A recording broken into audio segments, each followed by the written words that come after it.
हिरन की बाधा को कैसे स्वीकार कर लिया कि प्रभु का विस्मरण हो रहा है, प्रभु की सेवा छूट रही हो, हिरन के दुलार में घूम रहे हैं, हिरन बनना पड़ा। बहुत सावधान।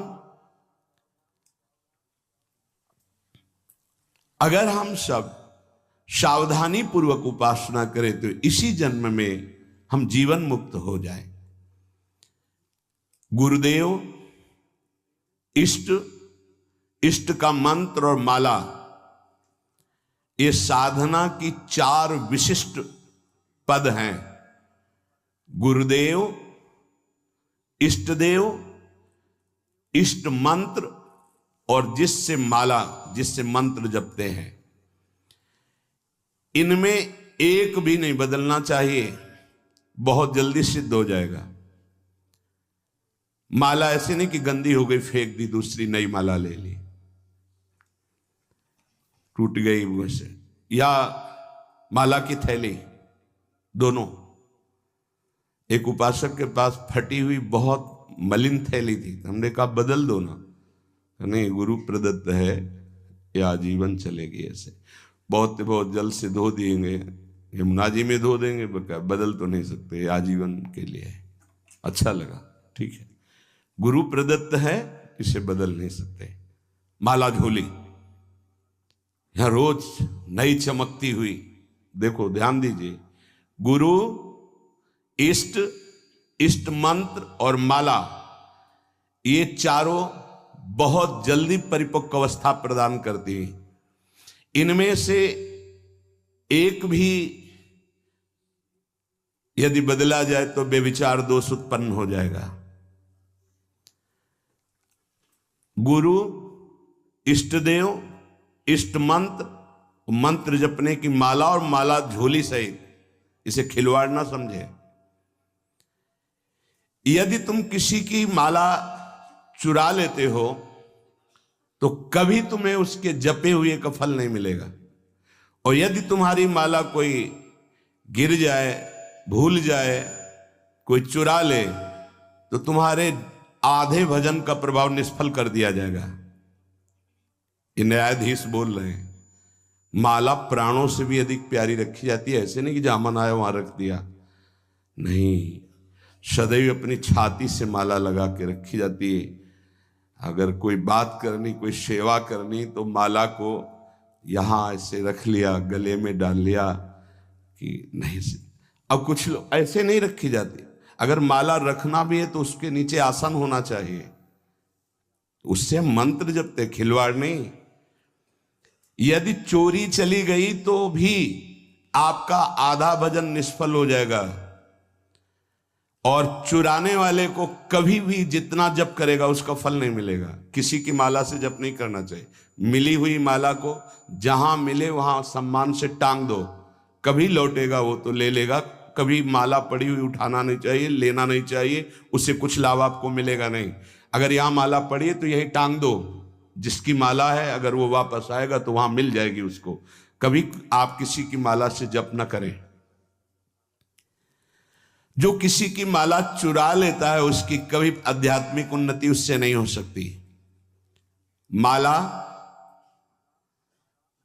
झोली, इष्ट मंत्र, गुरुदेव और इष्ट देव आजीवन एक ही रखे, बदलाव न करे। यावत जीवन इन चारों को एक रखे, गुरुदेव, इष्ट देव, इष्ट मंत्र, इष्ट माला, उपासक बहुत जल्दी परिपक्व अवस्था को प्राप्त हो जाएगा। ये बातें बड़ी गूढ़ हैं, ये आध्यात्मिक सत्संग, इसलिए आपको सुनने को मिल रही। कर्म 4 प्रकार के होते हैं। एक कर्म जिनसे यहां भी सुख मिले और परलोक में सुख मिले, जैसे हम यहां किसी भूखे को भोजन पवा देते हैं तो हमारी संपत्ति भी बढ़ेगी और परलोक में इसके पुण्य का बड़ा लाभ प्राप्त होगा। या हम ऐसी कुछ अपने धन से व्यवस्था करते हैं जिससे भजन करने वाले संतों को सुख मिले, जो सतमार्ग में चल रहे हैं उनकी वास की व्यवस्था, वस्त्र की व्यवस्था, भोजन की व्यवस्था, यहां भी तुम्हारे ऐश्वर्य बढ़ेगा और परलोक में भी भगवत कृपा प्राप्त होगी। औषधालय खोल देना, प्याऊ खोल देना, ऐसी व्यवस्था कर देना जिनकी व्यवस्थाएं नहीं हैं, उनको वस्त्र है, भोजन है, औषधि है, इस तरह की, तो यहां भी सुख और परलोक में भी सुख। पर ध्यान रहे, पोस्टर बैनर नहीं होना चाहिए। अगर आपने कहीं छपवा दिया या अपनी जबान से कह दिया तो उसका प्रभाव क्षीण हो जाता है, ये लोग समझते नहीं। आपने वृंदावन आए, 100 संतों को भोजन पवाया, इसके बाद पूरे गांव में 4-4 जगह बैठ के, कि वृंदावन गए थे, 100-2 संतों को ऐसा पवाया, संत भी कह रहे थे कि वाह भाई, और 100-100 रुपया भेंट दी। वो बड़ाई जो आप झोंक रहे हो ना, सब खाली हो रहे हो आप। चुप। ये लोग कुछ ऐसे देहाभिमानी होते हैं कि एक पंखा भी टंगवाएंगे ना तो पंखा की हर पंखुड़ी में जिला अमुक, बाबा का नाम, दादी का नाम और ये नाम और वो नाम, अपना नाम, पूरा पता, फोन नंबर सहित पंखा में ऐसे देखे गए। कुछ भी करना है ये सब। तुम्हें अपने नाम की चिंता है या संतों की सेवा की चिंता हुई? तो ये ध्यान रखो, जिनमें यहां भी सुख मिले और परलोक में सुख मिले उसे सत्कर्म कहते हैं। सत्कर्म गुप्त होना चाहिए, पर अभिमान गुप्त होने नहीं देगा, पक्का। वो चाहे दीवाल से कहेगा जरूर। ये अंदर देख लेना, फूलन आएगी, कहना कुछ तो ऐसा कि बाद में संत पाएंगे, पहले ही परिक्रमा मार्ग में बोर्ड लग जाता है, आज यहाँ 100 संत सेवा और अमुक जिले के अमुक अमुक अमुक ऐसे। तब ये लगता है कि कैसे तुम नादान बच्चे हो, तुम्हें इतना बड़ा सौभाग्य सुकृत का मिला था, इतना महान सत्कर्म, और तुमने सब मिटिया मेट कर दिया। और उनको लगता है कि सत्कर्म का फल यही है। 100 रुपया के अगर फूल डालने हैं तो फिर 100 लोगों को तो पता चलना चाहिए कि वीडियो में कि हम ही फूल डाल रहे थे। बड़ा हम का खेल चालू है। ये कर्म तभी परलोक में आपको मिलेगा जब यहां आप गुप्त रखें। देखा है आपने गुप्त कैसे कमाई की जाती? बहुत बड़ी यज्ञ की थी। मैदा फैक्ट्री के मालिक थे। जब वो आते थे कानपुर में गुरु आश्रम में संत दर्शन के लिए, तो 20 गाड़ियां उनके साथ होती थी। वो आधा किलोमीटर पहले ही रुक करके नंगे पैर पैदल आते थे। जब वो यज्ञ करवाए तो एक हाथ में झाड़ू सोहनी और एक में डलिया, और जो ऐसे खा पी के दोना पत्तल फेंक देते वो उठाते। कहीं कोई पोस्टर नहीं, कहीं और इतनी दिव्य, सब खान पान सामग्री सब ऐसी। और वो केवल चेक करते थे अपने कार्यकर्ताओं का, झाड़ू लिए हुए वो लिए। कोई जैसे पूछता है यज्ञ कौन करवा रहा, तो बोले हमको तो यहाँ दोना पत्तल फेंकने की सेवा मिली, हमें तो पता नहीं। कोई जान नहीं पाया कौन करवा रहा है। अपने लोग इसलिए जानते थे कि प्रेरणा से हो रही थी। ऐसे सत्कर्म की कोई जान ही नहीं पाया कि किसने करवाई यज्ञ। और इतना बड़ा खान पान, कानपुर महानगर जहां लाखों लोग खाते पीते, उनके पास कोई कमी नहीं, कहीं भी कोई अभिमान का लेश मात्र नहीं। दूसरा मतलब पहला है जो इस लोक और परलोक दोनों में सुख प्रदान करे, वो ऐसे धार्मिक सत्कर्म। दैन्यता की मूर्ति, साधुता अपने आप आ जाएगी जब आप ऐसा समर्पण करेंगे। कितने ऐसे, एक नहीं कितने ऐसे जिनको ये है ही नहीं कि हमारी जानकारी कोई, कि हम कुछ सेवा करते हैं। अहम को पुष्टता चाहिए। इस लोक परलोक में यदि अपने कर्म का जो सुकृत है, तो भगवान से प्रार्थना करो कि कोई न जान पावे, ऐसा कार्य करो, तो वो आपको इस लोक और परलोक दोनों में उन्नति प्रदान करेगा। दूसरा, जिनमें यहां भी दुख और परलोक में भी दुख। पहला है यहां भी सुख और परलोक में सुख। दूसरा है यहां भी दुख और परलोक में दुख। परिस्त्री गमन, जो दूसरे माताओं के साथ, बहनों के साथ व्यभिचार करते हैं, यहां भी दुख और परलोक में दुर्गति। अगर गृहस्थ हो तो एक पत्नी जो आपने पाणी ग्रहण किया है, बस दूसरा मदिरापान, मद्यपान, यहां भी दुख, परलोक में दुर्गति। द्वैत कीड़ा, जुआ, यहां भी दुख, परलोक में दुर्गति। हिंसा, मांस खाना, यहां भी दुर्गति और परलोक में भी दुर्गति। देख लेना, खूब मांस खा लो, फिर तुम्हारा मांस जब अंतिम समय सड़ेगा ना और तुम्हारी जब दुर्गति होगी तब तुम्हें पता चलेगा। अभी तो खा लो, अभी तो तुम बातें बना लो, समय आएगा तब तुम्हें ऐसा जलाएगा। कभी कभी ऐसा लगता है कि ये मानव देह केवल संत कृपा से ही लाभ ले सकता, अन्यथा नहीं ले सकता। ये कोई पक्षपात की बात नहीं। जिनको संत समागम नहीं मिला है, पूरा पशुवत जीवन व्यतीत हो रहा है, पशुवत जीवन। बस इतना लक्ष्य है, कितना भोग भोग लें, कितना विषयों का सेवन कर ले, बस इतना ही उनका लक्ष्य है। वो चाहे पैसे के बल से, वृद्धावस्था पैसे के बल से, वही विलासिता, वही भोग, सोच नहीं रहे कि किस लिए आया था, क्या करना। यहां भी दुख और वहां भी दुख। जो दूसरों को दुख देता है, हिंसा करता है, व्यभिचार करता है, मांस खाता है, यहां भी दुख और परलोक में भी दुख। तीसरा, यहां सुख, परलोक में दुख। जो कर्जा ले लिया वापस नहीं किया, कई तरह के ऐसे दूसरों को लूटने वाले, दूसरों के नाना प्रकार से सुख चुराने वाले जो लोग हैं, वो यहां सुख का अनुभव करने के लिए करते हैं। अपहरण कर लिया, ऐसा कर लिया, चोरी कर लिया, ऐसा, इसके बाद का परिणाम परलोक में तो भयानक दुख मिलेगा और सबसे बड़ा दंड होता है, मन जलता रहता है। कोई भी अधर्म करने वाला मन कभी प्रसन्न नहीं रह सकता, निर्भय नहीं रह सकता। वहीं संत निर्भय रह रहे और वो भयभीत है, प्रतिपल अस्त्र बांधे हुए।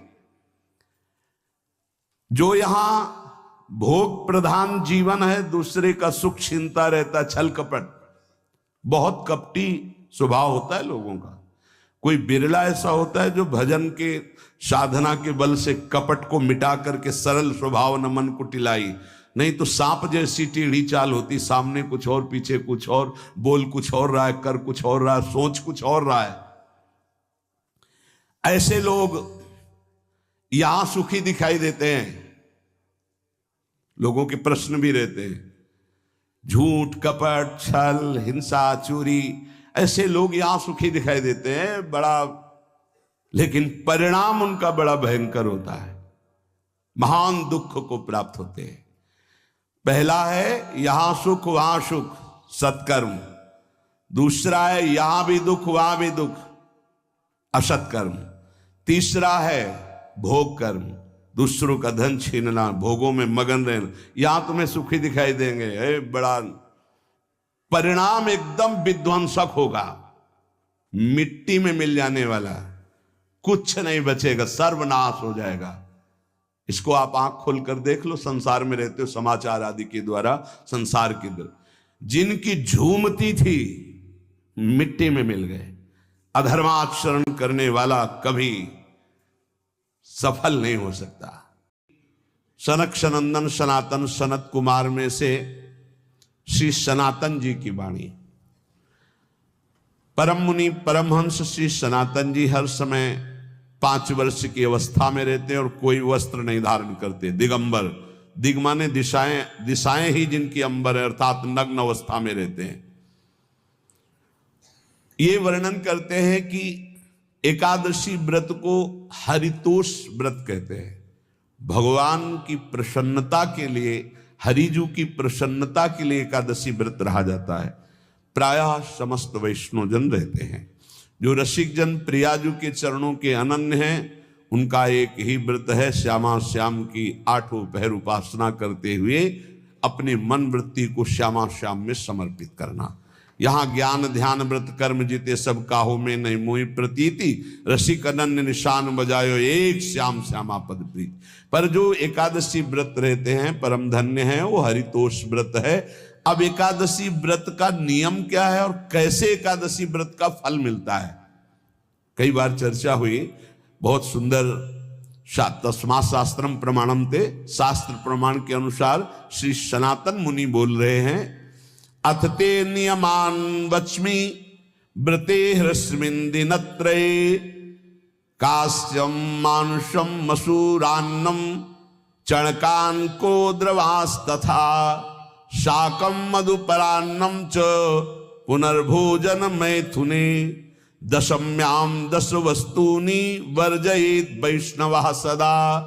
जिसे एकादशी रहनी हो और एकादशी का फल प्राप्त करना हो, उसको ये नियम पालन करना चाहिए। अथ ते नियमान वच्मि व्रते ह्रस्मिन् दिनत्रये, उसको 3 दिन, एक तो दशमी और एक द्वादशी और फिर बीच में एकादशी, उसको 3 दिन संयम में रहना होता है, तब बीच की एकादशी का उसे फल प्राप्त होता है।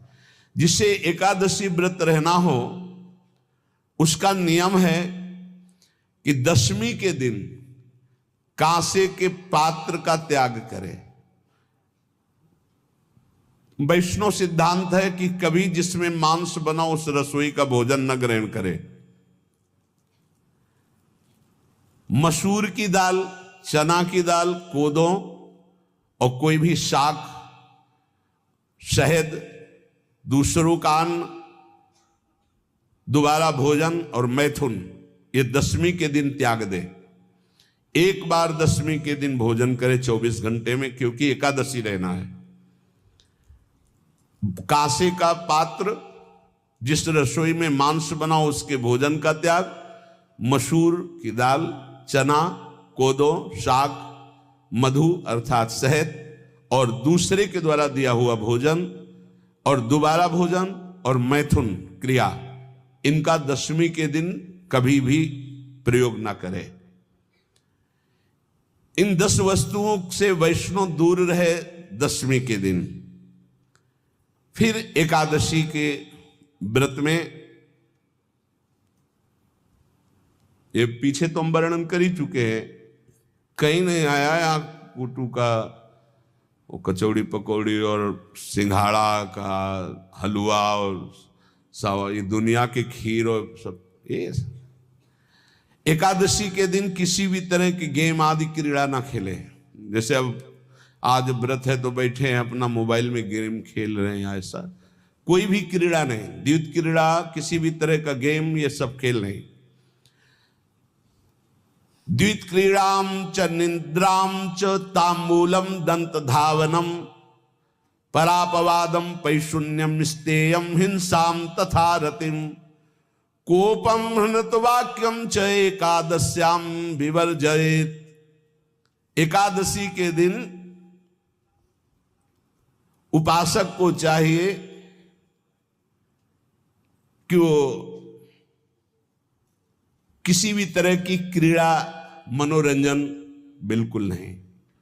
चनिद्राम, नींद नहीं लेनी उसको, न दिन में न रात में, एकादशी व्रत। और प्रायः पुराने महापुरुषों ने ऐसा किया है। रामदास जी डाकोर के रात में जाते थे, रणछोड़ भगवान के यहाँ कीर्तन करते थे जाकर, तभी तो भगवान उनके कीर्तन पर, उनकी भक्ति पर रीछ कर गाड़ी में बैठकर उनके साथ आए थे।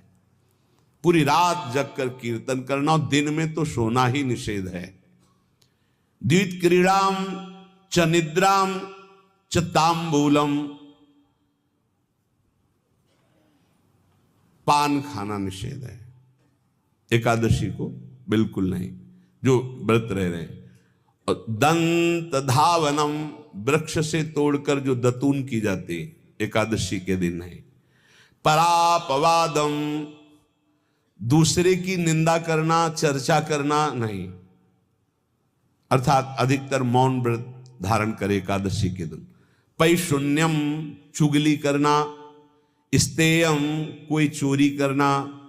हिंसाम, वाणी से, शरीर से, मन से किसी को दुख पहुंचाना। रतिम, अर्थात भोग करना, मैथुन करना। कोपम, किसी के ऊपर गुस्सा करना।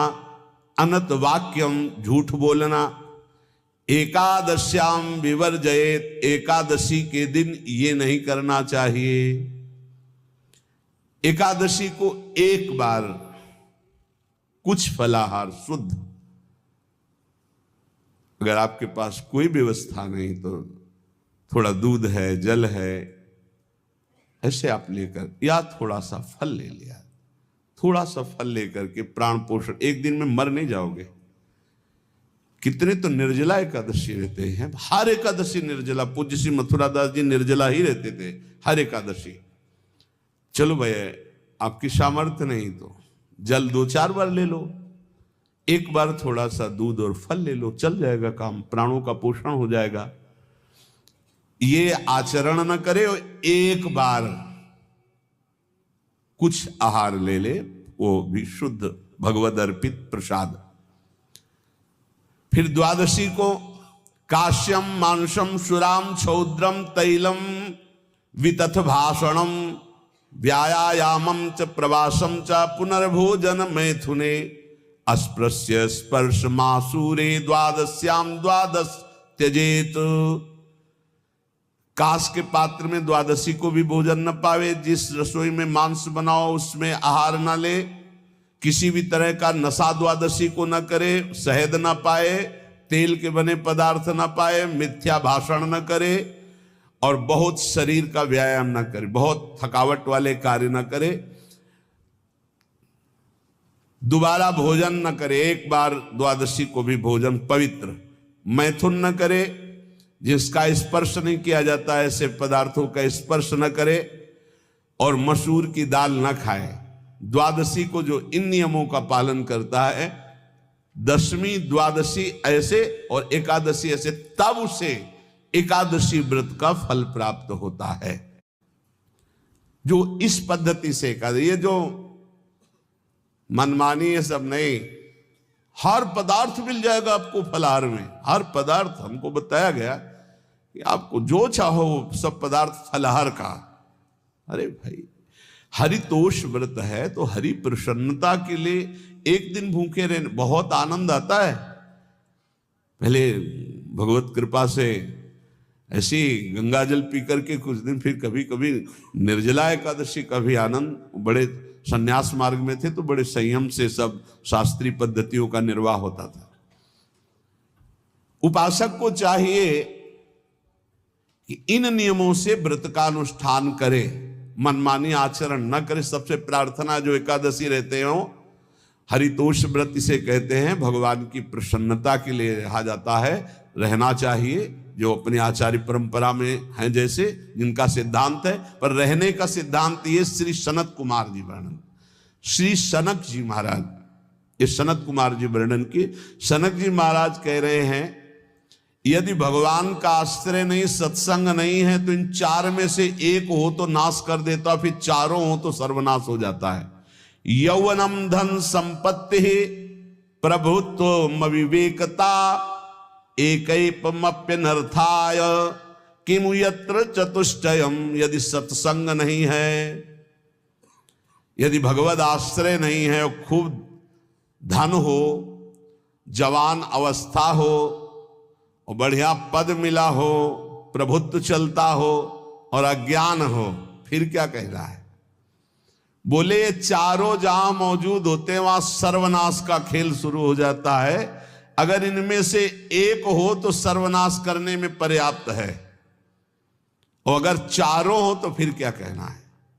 यौवनम जवान हो, धन संपत्ति खूब रुपया पैसा हो, प्रभुत्व कोई पद हो, कोई अधिकार हो बड़ा, फिर अविवेकता और अज्ञानी हो, तो बोले एक नाश कर देगा, फिर चारों तो नाश ही कर देंगे। अगर सत्संगी है तो ये चारों महान कार्य कर देंगे। क्या यौवनम जवान है, खूब दूसरों की सेवा, मेहनत पूर्वक धन संपत्ति कमाकर माता पिता की सेवा, परिवार की सेवा। हे भजन करने वाले को संचित कर्म बाधा पहुंचाने के लिए आते हैं, पर बचा जा सकता है इसी से, सत्संग और सद्विचार। जीवन का हमारे जो बर्बादी का प्रभाव पड़ेगा पूर्व संचित कर्म, वो हमारे विचार बदलता है। ध्यान रखना, पहले बुरी दशा आने के पहले बुद्धि बदली जाती। जब साधक का विचार बदलता है तभी घबरा जाते हैं हम, अरे अरे ये क्या। पर वो आक्रमण विचार में करता है, कर्म पहले विचार को बदलता है। यहां कह रहे सत्संग और सद विचार, तुम्हारे अंदर असद विचार आने ना पावे। हे, कौन से मन से तुमने हां कहा, कौन से मन से तुमने भगवत मार्ग में उत्साह बनाया, कौन से मन से तुमने संसार से बैराग लिया। अब उस मन को क्यों भूल गए, दूसरा मन कैसे आ गया। मतलब पूर्व संचित पाप कर्म तुम्हें गिरा रहा है और तुम गिर रहे हो जानबूझ करके, पर हाथ नहीं पकड़ोगे तो गिर ही जाओगे। हाथ पकड़ाने का मतलब कि मेरे मन में तो आ रहा है कि मैं ऐसा कर लूं, पर आपकी क्या आज्ञा है। बिल्कुल अवसर नहीं देता साधक, आपकी क्या इच्छा है अवसर नहीं देता। सीधे बात, मैं ये नहीं करूंगा, मैं ये ऐसे मैं अब हंसी आती है। अय पूर्व संचित कर्म, तू मेरे से बलवान निकल गया, जा घसीट ले जा, क्या कर सकता हूं। मेरी कबड्डी के खेल में आउट हो गया है, नहीं पकड़ पाऊंगा। अगर उपासना में आपका प्रवेश है तो एक प्रार्थना मान लीजिए हमारी। आपका मन कह रहा है कि मैं खाऊंगा, मैं भोगूंगा, मैं देखूंगा, मैं ऐसे चलूंगा, मैं ऐसा, तो आप छूट दे दो गुरु को और इष्ट को कि प्रभु। एक बहुत बड़ी महान वक्ता हुई राबिया जी, ऐसा उनका, उन्होंने कहा था कि प्रभु यदि मैं स्वर्ग मांगू तो नरक भेज देना, जो मैं मांगू मेरी बात कभी पूरी ना करना। क्या, तो हम कम से कम इतनी तो गुरु को इष्ट को जगह दे दें। महाराज मेरा मन कह रहा है कि मैं भोगों में जाऊं, मेरा मन कह रहा है संसार में जाऊं, मेरा मन कह रहा है मैं ये नहीं कर पाऊंगा। आपकी क्या अनुमति है, आपका क्या स्वरूप है, आप क्या आज्ञा करते हैं, इतना तो जगह रखो। आप तो जगह ही नहीं रखते, पूरी लाइन क्लियर कर देते हैं, कोई अधिकार ही नहीं देते। नहीं, मैं ऐसा नहीं करूंगा, मैं ये नहीं कर पाऊंगा, मैं, तुम कुछ भी नहीं करने लायक हो। जिनकी कृपा से तुम कर रहे थे वही कृपा तुम्हें आए हुए इस भारी आक्रमण से बचा लेगी, और आगे चलकर तुम्हें खुद रोना आएगा कि बचा लिया मुझे, नहीं तो आंधी आई थी और मुझे गिरा देती। भजन से हर संचित बाधाएं भस्म हो जाएंगी। ध्यान रखना, भजन करने वाले पर संचित कर्म बाधा डालेंगे, पर सत्संग और सद्विचार और भजन की दृढ़ता हर कर्म को भस्म कर देगी, हर बाधा को भस्म कर देगी। तुम्हारे जीवन में यदि किसी संत का संयोग है तो उसकी आज्ञा से जितनी जल्दी तुम्हारी इन बाधाओं का नाश होगा उतनी जल्दी तुम्हारी साधना से नहीं होगा। इसलिए भक्तों के संग की बड़ी महिमा बताई गई है। यहां तक कि भगवान से भी बढ़कर भक्तों की संग की महिमा बताई गई। मोरे मन प्रवश विश्वासा, राम ते अधिक राम कर दासा। ये मान लो, ये जीवन बहुत ऊंचाई पर चढ़ाना है, आप अकेले नहीं चढ़ पाओगे। आप हाथ दीजिए और साथ चढ़ जाओ। तो बोले एक दो को चढ़ा दोगे, यहां तो हजारों कैसे चढ़ोगे। तो हमारे प्रभु का अब वेद नहीं पढ़े इसलिए नहीं जानते। सहस्त्र शीर खा पुरुखा, सहस्राक्षा सहस्त्रपाद। वो अनंत हाथों वाला है, अनंत भुजाओं वाला, अनंत पाद वाला, अनंत नेत्र वाला, विशुद्ध चक्षुर, वो विश्व नेत्र वाला है। अरे वो तुम्हें ऐसे गोद में लेकर पहुंचा देगा, तुम्हें चढ़ने नहीं पड़ेगा। उसकी करुणा दृष्टि हो जाए तो लूला लंगड़ा सुमेर पर्वत को पार कर जाए। मुकम करोति वाचालम पंगुम लंघयते गिरिम। इस आध्यात्मिक की चढ़ाई के लिए हम सबकी टांगे टूटी हुई है, तो हमको उठा के ले चलते हैं गुरुदेव। हमें हरि उठा के ले चल रहे हैं। पहाड़ लंघवा दिया, ये काम क्रोध लोभ मोह मद मत्सर, ये बड़े बड़े पहाड़ हैं, ऐसे लंघवा दिया। मुंह को हो वाचाल पंगु चढ़े गिरिवर गहन। सही पूछो तो इस चढ़ाई पर चढ़ने लायक नहीं, पर कृपा ने चोटी को लंघवा दिया। बार बार जिसे प्रारंभ हुआ था जहां से सत्संग, बार बार मन निहाल होता, कितने करुणा में प्रभु, जब उनकी करुणा दिखाई देती। अरे साधारण जीव, विषयी जीव पहाड़ लांघ गया, बड़ा आश्चर्य। ग्रह कारज नाना जंजाला, ते अति दुर्गम शैल विशाला। काम क्रोध लोभ मोह मद मत्सर विशाल पहाड़ है, और एक छोटा सा साधक लांघ गया। तब लगता है कृपा में बड़ी ताकत। छोटा सांप का बच्चा गरुड़ को खा जाए ऐसी सामर्थ हमारे हरि में है। हाँ, मस्कई करे बिरंच सम, मच्छर को ब्रह्मा बना दे, ब्रह्मा को मच्छर बना दे, ऐसे प्रभु के शरणागत है। जो स्वल्प पुण्य वाला होता है वो इन बाधाओं से परास्त होकर के साधनहीन हो जाता है। स्वल्प पुण्य वाला। महान पुण्य वाले कैसे बने? बोले भगवत प्रसाद, उच्छिष्टामृत, भगवत नाम गुणगान, भक्त चरित्र और भगवत विग्रह की सेवा, ये तुम्हें महान पुण्य वाले बना देंगे, जिससे कोई बाधा तुम्हें गिरा नहीं पाएगी। फिर ध्यान दीजिए, स्वल्प पुण्य वालों को ये संचित कर्म बाधा पहुंचाकर भजन से विमुख कर देते हैं। तो हम अपने पुण्यों को कैसे बढ़ाएं? तो बोले भगवत प्रसाद पाओ, उच्छिष्ट, संतों की जूठन, प्रभु की जूठन, गुरुदेव की जूठन, जूठन ले पाइए, आदेश में सेवक जी महाराज करें। ऐसे जो नाम गुण रूप लीला धाम में रमण करते हैं, उनकी अगर हमें प्रसाद ही मिल जाए तो हमारे सारे पाप नष्ट हो, हमारा सुकृत बढ़े। प्रसाद से बहुत सुकृतवान बनता है। अपने रोज पाते हैं, गुरुदेव का भी पाते हैं, सिंहासन में गुरुदेव भी तो विराजमान है, प्रिया प्रीतम विराजमान है, आचार्य विराजमान है। तो आराध्य देव, गुरुदेव, आचार्य सबकी जूठन मिलती है जब भोग लगता है।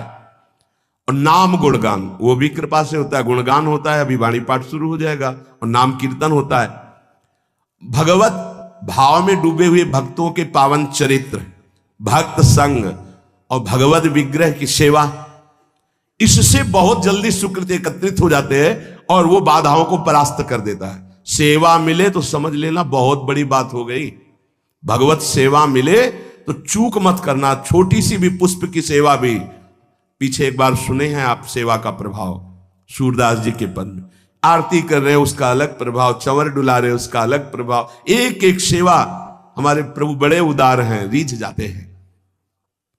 जिस उपासक को संतों से प्रेम हो गया, उसका और कोई साधन बने या ना बने, कोई बाधा उसे परास्त नहीं कर सकती। आखिरी बात पूज्य बाबा कह रहे हैं, जिसका संतों से प्रेम हो गया तो और कोई साधन बने ना बने। प्रेम का मतलब हमारा तो हिम्मत नहीं, हमारा तो मन नहीं, पर हम अपने गुरुदेव को दुखी नहीं कर सकते। हमारे चाहे प्राण निकल जाएं, हमसे कोई साधन बने ना बने, पर हमारे बड़े भाग्य हैं कि हमें ऐसे गुरुदेव मिले, हम उनको दुख नहीं दे सकते। श्री जी से सदैव यही प्रार्थना रहती है कि एक ही मांग है कि हमारे कभी ऐसे कोई आचरण न बन जाए जिनको सुनने के बाद गुरुदेव को दुख हो। बस इस जीवन में एकमात्र लक्ष्य है मेरे गुरुदेव की मुस्कुराहट। कभी ऐसे कोई आचरण न बन जाए, कभी कोई ऐसी बात न हो जाए जिससे गुरुदेव की श्रवणेंद्री में पड़े और वो दुखी हो जाए। उनको दुख दे दिया तो अब जीवन का कोई महत्व नहीं रहा। यही है प्रेम। अब जब ऐसा भाव रहेगा तो बाधा कौन से परास्त कर पाएगी? कोई बाधा नहीं परास्त कर सकती। फिसलने पर भी गिरेगा तो गुरु की गोद में गिरेगा। इसीलिए आखिरी में कहे कि जिसे संतों से प्रेम हो गया, उसे और कोई साधन ना हो तो भी बाधा परास्त नहीं कर सकती। क्या संतों का प्रेमी भक्त जो है उसको फिर मनुष्य जन्म मिलेगा? अगर वो मनुष्योचित कर्म करेगा तो मनुष्य जन्म मिलेगा। अगर वो भागवतिक कर्म करता है तो भगवत प्राप्त हो जाएगा। एक राधा वल्लभ जी के उपासक थे। एक समय उनको बुखार और सन्निपात हो गया, तो सन्निपात में भी वो गा रहे थे बनी श्री राधा मोहन जी की जोड़ी। उड़िया बाबा कह रहे हैं, एक राधा वल्लभ जी के उपासक थे, उनको सन्निपात हुआ, बुखार हुआ, तो बेशुद्ध अवस्था में भी गा रहे थे बनी श्री राधा मोहन जी की जोड़ी। और एक ठेकेदार था, उसको जब सन्निपात हुआ तो वही कह रहा था कंकड़ लाओ, ईंट रखो, और गालियां बक रहा है, तू खड़ा क्यों है? सन्निपात में बोल रहा है। बोले जो संतों का प्रेमी होता है, भगवत प्रेमी होता है, जो भगवत प्रेमी होता है तो मूर्छावस्था में भी भगवत स्मृति रहती है। अब उसका मनुष्य जन्म कैसे हो जाएगा? अगर वो सांसारिक कार्य वाला है, भगवत भजन नहीं करता है, तो फिर उसके कर्म के अनुसार उसका जन्म होगा। सदा तद्भाव भाविता वाला महापुरुष कैसे जन्म ले सकता है? अगर जन्म होगा तो वो कर्म बंधन युक्त नहीं, वो जगत पावन करने वाला होगा। जैसे अपने लोग संतों को कहने लगते हैं ये तो भगवान के अवतार हैं, तो वास्तविक वो अवतार ही है, वो कर्म बंधन से नहीं आए, वो भगवत प्रेरित होकर, वो भगवत प्रताप रूप से अवतरित हुए जगत मंगल करने के लिए। तो हमारा उद्देश्य भगवत प्राप्ति। पैर ऐसे जमाओ कोई भी प्रलोभन या भय तुम्हें इससे गिरा ना पावे। इस दिन भर बड़े बड़े महापुरुषों की बातें चयन करके आपको सुनने को जो मिलती हैं, अगर आप इनको जीवन में उतारेंगे नहीं तो हमारा प्रयास विशेष सफलता का रंग नहीं लाएगा। आप हम पर कृपा करें, हमारी मेहनत को सार्थक करें कि आपको जो सुनने को मिलता है उसको आप आचरण में उतारें। शेष जागे। श्री राधा वल्लभ लाल।